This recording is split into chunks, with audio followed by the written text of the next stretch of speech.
যাদের কাছ থেকে শুধু অবহেলাটাই পাও তাদের গুরুত্ব দেওয়া বন্ধ করো, কারণ তোমার নিজেরও একটা আত্মসম্মান আছে।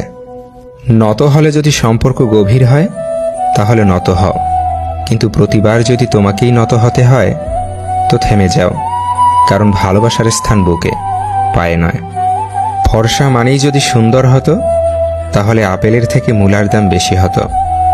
কালো মানেই যদি ভালো হতো তাহলে আলোর থেকে অন্ধকারের দাম বেশি হতো। একজন স্ত্রী তখনই সবার কাছে সম্মান পায় যখন তার স্বামী তাকে সম্মান দেয়। মূলত স্বামী যদি তাকে সম্মান না করে, গুরুত্ব না দেয়, তবে সবাই তাকে অবহেলা করে, গুরুত্বহীনভাবে। তাই আপনার স্ত্রীকে সর্বপ্রথম আপনি সম্মান করুন, তাতে অন্যরাও তাকে সম্মান করবে এবং মূল্যায়ন করবে।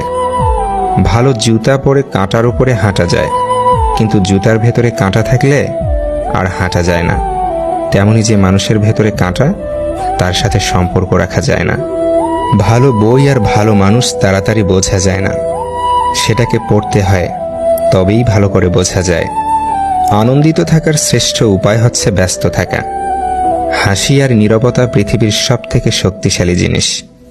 হাসি পারে অনেক সমস্যার সমাধান করতে, নীরবতা পারে অনেক সমস্যা এড়িয়ে যেতে। এই দুনিয়া প্রয়োজনের হিসাবে চলে। শীতকালে যেই সূর্যের অপেক্ষা করি, গরমকালে সেই সূর্যকেই তুচ্ছ মনে করি। ততক্ষণ পর্যন্ত আপনি মূল্যবান যতক্ষণ আপনার প্রয়োজন। নিজের দিক থেকে সৎ থাকুন, ঠকলেও অন্তত এই ভেবে শান্তি পাবেন যে আমি ঠিক ছিলাম। আসলেই সত্য শান্তি দেয়।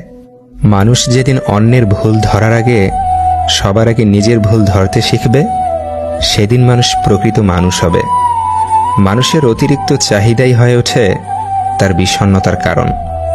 আমরা অনেকেই বলি মানুষের ব্যবহারই মানুষের পরিচয়, কিন্তু এখন তো মানুষ নিজের স্বার্থের জন্য চরিত্র বদলায়।